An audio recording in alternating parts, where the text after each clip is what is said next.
अस्सलाम वालेकुम स्टूडेंट्स, कैसे हैं आप लोग? ठीक ठाक हैं जी। आज मैं डिस्कस करने वाला रूल नंबर 9। बेटा रूल नंबर 9 क्या है कि अगर कोई से दो नाउन या प्रोनाउन यानी S1 और S2 इन वर्ड से मिलकर सब्जेक्ट बनाए तो आपका जो वर्ब है वो सिंगुलर भी हो सकता है और प्लूरल, और वो S1 के मुताबिक इस्तेमाल होगा वर्ब। अगर तो S1 आपका सिंगुलर है तो वर्ब भी आपका सिंगुलर, अगर S1 आपका प्लूरल है तो वर्ब भी आपका प्लूरल। और ये वर्ड्स मैंने यहाँ पे लिख दिए हैं, जैसे ऑफ है, अनलाइक है, एज वेल एज है, नो लेस देन है, नथिंग बट है, with, along with, together with, and not but, in addition to, beside, except, rather than, accompanied by, like.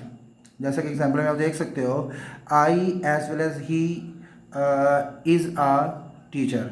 तो ये जुमला गलत था, क्यों? क्योंकि इसमें आपने जो इज़ इस्तेमाल किया है वो नहीं आना चाहिए था, बल्कि इसकी जगह पर एम आना चाहिए था।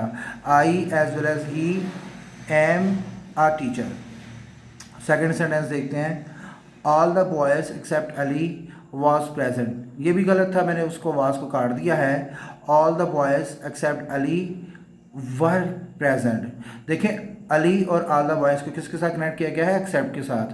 तो इसलिए हमने S1 के अकॉर्डिंग वर्ब लगाना था, तो ऑल द बॉयज़ के साथ वॉज नहीं आएगा, वर आएगा जी।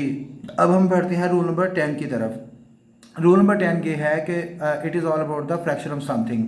Half, quarter, heap, heaps, two thirds, the rest, most, a lot, lots. अगर इन वर्ड्स के बाद ऑफ आए तो उसके बाद जो नाउन है वो सिंगुलर भी आ सकता है और प्लूरल, और जो वर्ब है वो भी सिंगुलर भी हो सकता है और प्लूरल भी हो सकता है जी। तो ये वर्ब किसके अकॉर्डिंग इस्तेमाल होना है? इस नाउन के अकॉर्डिंग इस्तेमाल होना है। अगर तो ये नाउन सिंगुलर है तो वर्ब भी आपका सिंगुलर, अगर ये नाउन प्लूरल है तो वर्ब भी आपका plural.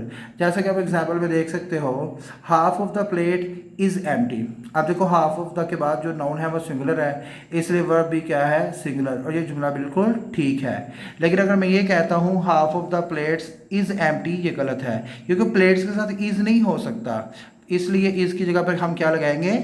Are. Half of the plates are empty. एक और एग्जांपल देखो, a quarter of them is fresh. अब देम के साथ इज़ नहीं आएगा, ये प्लूरल है।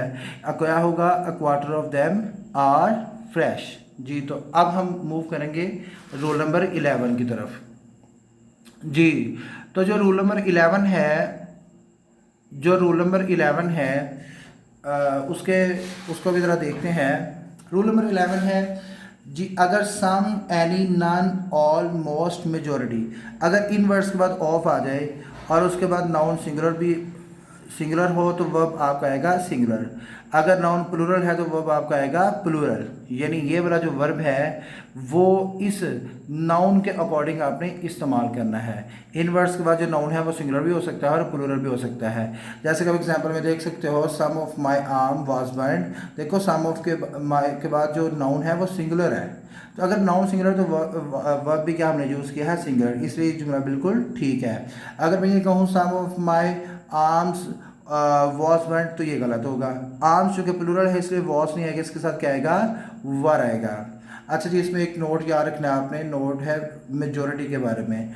अगर ये लफ्ज़ मेजॉरिटी अकेला जुमले का सब्जेक्ट हो तो इसके साथ जो वर्ब है वो आपने क्या इस्तेमाल करना है? सिंगुलर। जैसा कि the majority play football, play नहीं होगा, प्लेस फुटबॉल होगा। द मेजॉरिटी प्लेस फुटबॉल जी। सेकंड नोट देखो ज़रा आज के लेक्चर में, ये एक स्पेशल ट्रीटमेंट है। अक्सर जो स्टूडेंट्स हैं वो इस पर कंफ्यूज होते हैं। नन ऑफ द के बाद नाउन प्लूरल आएगा और वर्ब सिंगुलर भी इस्तेमाल हो जाए तो ठीक है, प्लूरल भी इस्तेमाल हो जाए तो भी ठीक है। None of the girls are running now, none of the girls is running now. बेटा इंग्लिश ग्रामर जो है वो दोनों को, यानी सिंगुलर वर्ब को भी और प्लूरल वर्ब को भी एक्सेप्ट करती है। आगे बढ़ते हैं हम रूल नंबर 12 की तरफ जी। तो जो रूल नंबर 12 है वो क्या है? ये वाला जो डिस्ट्रीब्यूटिव प्रोनाउन है, ईच, आइदर, नाइदर, इनके बाद आएगा ऑफ और फिर उसके बाद नाउन आएगा प्लूरल, लेकिन वर्ब आएगा सिंगुलर। जैसा कि आप देख सकते हो, each of the students are doing well, ये गलत जुमला था। सही क्या था? Each of the students is doing well. जी अब हम बढ़ते हैं रूल नंबर 13 की तरफ।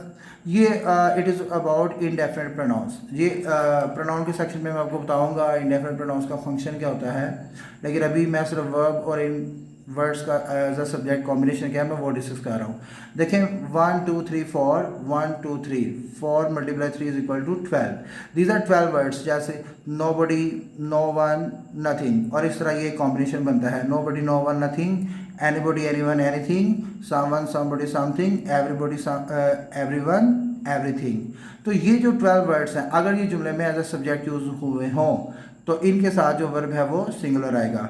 जैसा कि नो बडी ईट्स बिरयानी, ये ठीक है बिल्कुल, लेकिन अगर आप ये कहोगे नो बडी ईट बिरयानी तो ये जुमला जो है वो गलत कंसिडर किया जाएगा।